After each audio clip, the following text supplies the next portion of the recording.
राधे राधे, हरे कृष्णा। वैदिक पंचांग के अनुसार हर साल कार्तिक माह की शुक्ल पक्ष की 10वीं तिथि के ठीक अगले दिन देव उठनी एकादशी मनाई जाती है। सभी एकादशियों में देव उठनी एकादशी का विशेष महत्व है, क्योंकि इस दिन से जब तक 4 महीनों में रुके हुए सब मांगलिक कार्य आरंभ हो जाते हैं, क्योंकि चतुर्मास की शुरुआत देवसेनी एकादशी से होती है और इसका समापन देव उठनी एकादशी पे होता है। देव उठनी एकादशी, हरि एकादशी, प्रबोधन एकादशी और देवउठनी एकादशी के नाम से भी जाना जाता है। इस दिन भगवान श्री हरि अपने 4 महीने की योग निद्रा का त्याग करते हैं और अपने भक्तों पर अपनी कृपा बरसाते हैं। देवउठनी एकादशी का शुभ अवसर पर शाम के समय विधि विधान से भगवान श्री हरि की पूजा करके उन्हें योग निद्रा से जगाया जाता है। इसी दौरान पूजा करते समय शंख घंटे आदि बजाकर भगवान विष्णु को जगाने के साथ ही तुलसी माता का विवाह शालिग्राम भगवान जी के साथ किया जाता है। इस दिन तुलसी विवाह करने से कन्या दान करने की जितने पुण्य प्राप्त होते हैं।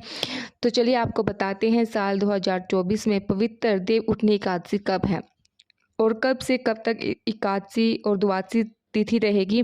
व्रत पारण करने का यानी व्रत खोलने का शुभ मुहूर्त क्या रहेगा और तुलसी विवाह का समय कब से कब तक रहेगा। देवउठनी एकादशी से ही भीष्म पांचाक व्रत भी प्रारंभ हो जाते हैं, जिन्हें पंचभिकु के नाम से जाना जाता है और पूरे 5 दिनों तक यह व्रत चलते हैं। जो भक्त पूरी कार्तिक मास नियमों का पालन ना कर पाए, तो वे व्रत नहीं रख पाए हों, तो वे इन अंतिम 5 दिनों में भी व्रत रखकर या कार्तिक स्नान करके पूरे महीने का पुण्य प्राप्त कर सकते हैं। इस बार तिथियों के हिसाब के कारण विषम पंचक व्रत कुछ कैलेंडर में 11 नवंबर से तो कुछ कैलेंडर में 12 नवंबर से शुरू होने की बात कही जा रही है। ऐसे में उदय तिथि के अनुसार तो 12 नवंबर से ही व्रत रखना ज़्यादा सही रहेगा।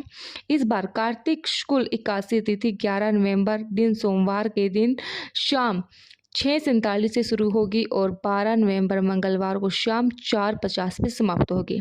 इस बार एकादशी के व्रत को लेकर कोई भी कन्फ्यूज़न नहीं है और इस बार केवल एक ही दिन यानी केवल 12 नवंबर को ही देव उठनी एकादशी का व्रत रहेगी।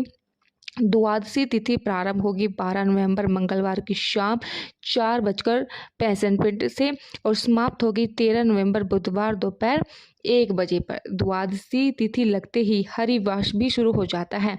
हरिवसर का समय भजन कीर्तन करने से, भगवान की कथाएं लीलाओं का श्रवण करने से श्री हरि अत्यंत प्रसन्न होते हैं।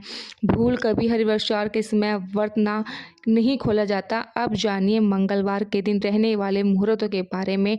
12 नवंबर मंगलवार को ब्रह्म मुहूर्त सुबह 5:06 से 5:54 तक रहेगा। अभिजीत मुहूर्त सुबह 11:50 से 12:03 तक रहेगा। एकादशी की पूजा करने का शुभ से शुभ मुहूर्त रहेगा सुबह 5 से 7 बजे तक। शाम की पूजा का शुभ मुहूर्त रहेगा 5:30 से 7 बजे तक। राहु काल जो का अशुभ मुहूर्त में गिना जाता है वह दोपहर 3 से 4 बजे तक रहेगा और 13 नवंबर बुधवार को यानी एकादशी का व्रत पारण करने के दिन सूर्योदय सुबह 6:45 पर और सूर्योदय होगा।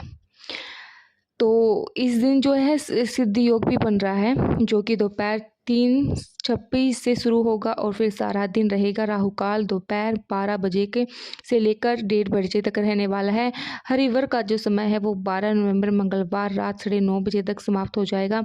जो भी भक्त एकादशी का व्रत रखेंगे उन्हें 13 अक्टूबर बुधवार को सुबह 6:43 से लेकर 8:51 तक के बीच में व्रत पारण करना होगा, यानी एकादशी का उपवास खोलना होगा। अब जानिए तुलसी विवाह के शुभ मुहूर्त के बारे में।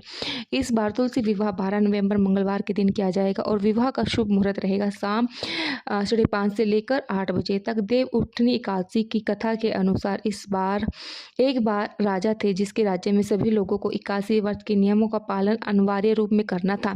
एक अनजाना व्यक्ति उस राजा के राज्य में आता है।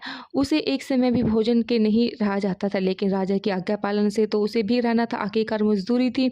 उसने राजा से एक समय का अन्न ग्रहण करने की आज्ञा मांगी, लेकिन राजा द्वारा कठिन से कठोरता से एकादशी के नियमों का पालन करवाया तो वह व्यक्ति था जो भगवान में अटूट विश्वास रखता हुआ श्रद्धा रखता था। तो एक दिन विवश हो गया और उसने पहले भगवान को भोग लगाया, फिर स्वयं अन्न ग्रहण करने की प्रतिज्ञा की। उस व्यक्ति की भक्ति से प्रसन्न हो भगवान श्री हरि ने उसे साक्षात दर्शन दिए और उसी के द्वारा अर्पित किया भोजन स्वीकार किया।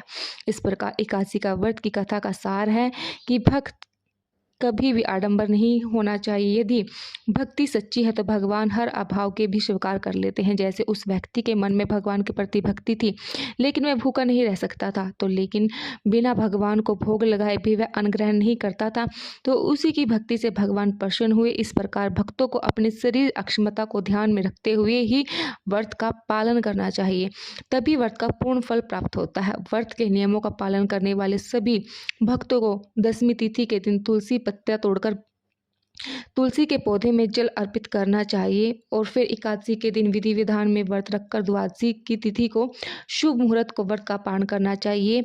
यही थी आज की वीडियो की जानकारी। अच्छी लगी तो वीडियो को लाइक जरूर कीजिए। धन्यवाद।